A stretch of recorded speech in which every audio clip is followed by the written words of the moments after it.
Hi friends, welcome back to Geethashree kitchen. ನಾನಿವತ್ತು ಹೆಸರುಬೇಳೆ ಚಕ್ಲಿನ ಹೇಗೆ ಮಾಡೋದು ಅಂತ ತೋರಿಸ್ತಾ ಇದ್ದೀನಿ. 10 ನಿಮಿಷದಲ್ಲಿ ರೆಡಿ ಆಗುವಂಥ ರೆಸಿಪಿ. ಇದಕ್ಕೆ ನಾನು ಅರ್ಧ ಬಟ್ಲಷ್ಟು ಹೆಸರುಬೇಳೆನ ತಗೊಂಡು ಒಂದು ಸ್ವಲ್ಪ ಬಿಸಿ ಮಾಡ್ಕೋತಾ ಇದ್ದೀನಿ. ಜಾಸ್ತಿ ಏನು ಕೆಂಪಗಾಗುವಷ್ಟು ಹುರ್ಕೊಳ್ಳೋದು ಬೇಡ. ಇವಾಗ ಇದನ್ನು ತಣ್ಣಗಾದ್ಮೇಲೆ ನಾನು ಫೈನ್ ಪೌಡರ್ ಮಾಡ್ಕೋಬೇಕು. ಈಗ ನಾನಿಲ್ಲಿ 1 ಬಟ್ಲಷ್ಟು ಅಕ್ಕಿ ಹಿಟ್ಟನ್ನು ತಗೊಂಡಿದ್ದೀನಿ. ನಾನು ಹೆಸರುಬೇಳೆನ ಪೌಡರ್ ಮಾಡಿ ಇಟ್ಕೊಂಡಿದ್ದೆ, ಆ ಹಿಟ್ಟನ್ನು ಕೂಡ ಇದಕ್ಕೆ ಸೇರಿಸ್ತಾ ಇದ್ದೀನಿ. ಬಿಳಿ ಎಳ್ಳು 1 ರಿಂದ 1.5 ಸ್ಪೂನಷ್ಟು ಯೂಸ್ ಮಾಡಿದ್ದೀನಿ.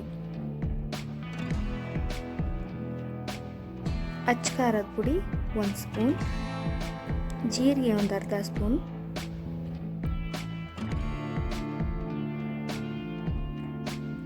ಅರಿಶಿನದ ಪುಡಿ 1 ಅರ್ಧ ಟೀ ಸ್ಪೂನ್,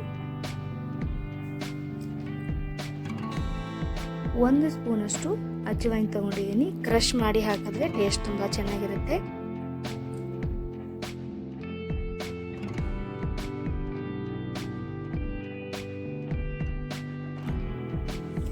ಉಪ್ಪು 1 ಸ್ಪೂನ್ ಅಷ್ಟು ಹಾಕ್ತಾ ಇದ್ದೀನಿ. ಇದನ್ನೆಲ್ಲ ಚೆನ್ನಾಗಿ ಮಿಕ್ಸ್ ಮಾಡ್ಕೋಬೇಕು.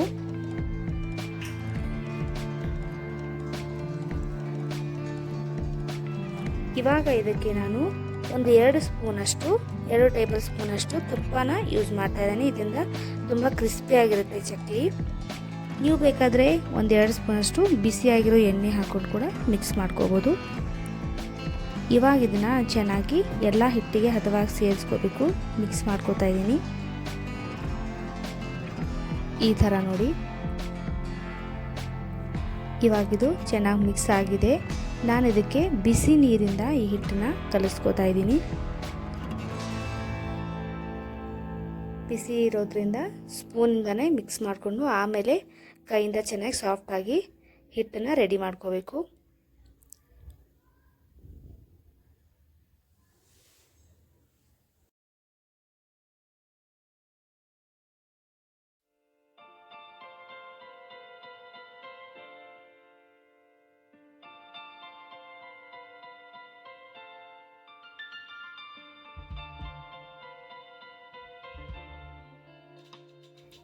ಇವಾಗ ಹಿಟ್ಟು ಕಲಿಸ್ಕೊಂಡು ರೆಡಿಯಾಗಿದೆ. ಈ ಥರ ಸಾಫ್ಟಾಗಿ ಮಾಡಿದ್ರೆ ಸಾಕು, ತುಂಬ ಗಟ್ಟಿಯಾಗಿ ನಾದ್ಕೊಳ್ಳೋದು ಬೇಡ. ಇವಾಗ ನಾನು ಚಕ್ಲಿ ಮನೆನ ತೊಗೊಂಡಿದ್ದೀನಿ. ಈ ಥರ ಇದು ಸ್ಟಾರ್ ನೋಸಲ್ಸ್ ಇರುತ್ತಲ್ಲ, ಅದನ್ನು ತೊಗೊಂಡಿದ್ದೀನಿ. ಇದಕ್ಕೆ ಒಂದು ಸ್ವಲ್ಪ ಎಣ್ಣೆನ ಗ್ರೀಸ್ ಮಾಡ್ತಾಯಿದ್ದೀನಿ, ಹಿಟ್ಟು ಅಂಟ್ಕೊಳ್ಬಾರ್ದು ಅಂತ.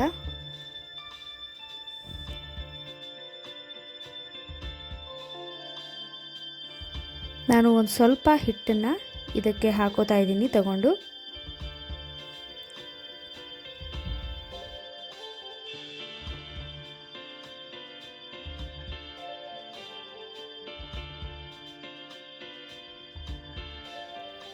ನಾನಿಲ್ಲಿ ಒಂದು ಮನೆ ಮೇಲೆ ಚಕ್ಲಿನ ಹಾಕ್ತಾ ಇದ್ದೀನಿ. ಈಗ ನೀವು ಬೇಕಾದರೆ ಪೇಪರ್ ಶೀಟ್ ಮೇಲೆ ಅಥವಾ ಒಂದು ತಟ್ಟೆಯಲ್ಲಿ ಬೇಕಾದರೂ ಈ ಥರ ಎಲ್ಲ ಚಕ್ಲಿಗಳನ್ನು ಹಾಕಬೇಕು. ನೋಡಿ ಹಿಟ್ಟು ಎಷ್ಟು ಚೆನ್ನಾಗಿ ಸಾಫ್ಟಾಗಿ ಬಂದಿದೆ ಅಂದರೆ ಚಕ್ಲಿ ಕಟ್ ಆಗ್ತಾಯಿಲ್ಲ. ನಾನಿವಾಗ ಎಲ್ಲ ಚಕ್ಲಿಗಳನ್ನು ಹಾಕಿ ರೆಡಿ ಮಾಡಿಟ್ಕೊಂಡಿದ್ದೀನಿ.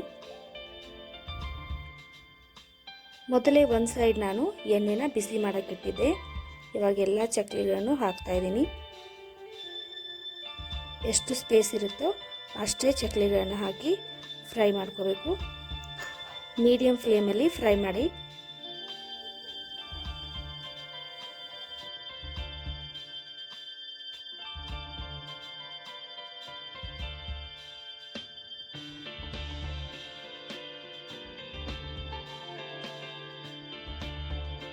ಚಕ್ಲಿ ಇವಾಗ ಫ್ರೈ ಆಗಿದೆ. ಇದನ್ನು ನಾನು ಪ್ಲೇಟಲ್ಲಿ ತೆಗೆದಿಟ್ಕೋತಾ ಇದ್ದೀನಿ. ತುಂಬ ಕಡಿಮೆ ಇಂಗ್ರೀಡಿಯೆಂಟ್ಸಿಂದ ತುಂಬಾ ಬೇಗ ಆಗಿ ಮಾಡ್ಕೋಬೋದು. ತುಂಬಾ ಕ್ರಿಸ್ಪಿಯಾಗಿರುತ್ತೆ. ಖಂಡಿತವಾಗ್ಲೂ ಒಂದು ಸಲ ಟ್ರೈ ಮಾಡಿ.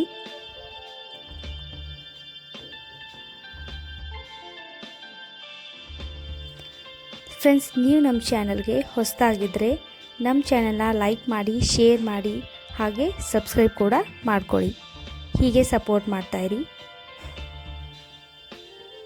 ಇವಾಗ ಇನ್ನೂ ಸ್ವಲ್ಪ ಚಕ್ಲಿಗಳಷ್ಟು ಉಳಿದಿದ್ವು, ಅದು ನಾನು ಎರಡನೇ ಸಾರಿ ಹಾಕ್ಕೊಂಡು ಎಲ್ಲ ಚೆನ್ನಾಗಿ ಫ್ರೈ ಮಾಡ್ಕೋತಾ ಇದ್ದೀನಿ. ನೋಡಿ, ಅಷ್ಟೇ ಹಿಟ್ಟಲ್ಲಿ ಇಷ್ಟು ಚಕ್ಲಿಗಳು ರೆಡಿಯಾಗಿದೆ. ನೀವು ನಿಮ್ಮ ಮನೆಯಲ್ಲಿ ಖಂಡಿತವಾಗ್ಲೂ ಟ್ರೈ ಮಾಡಿ. ಹಾಗೆ ಹೇಗೆ ಬಂತು ಅಂತ ಕಮೆಂಟ್ ಬಾಕ್ಸಲ್ಲಿ ತಿಳಿಸಿ. Thank you for the watching.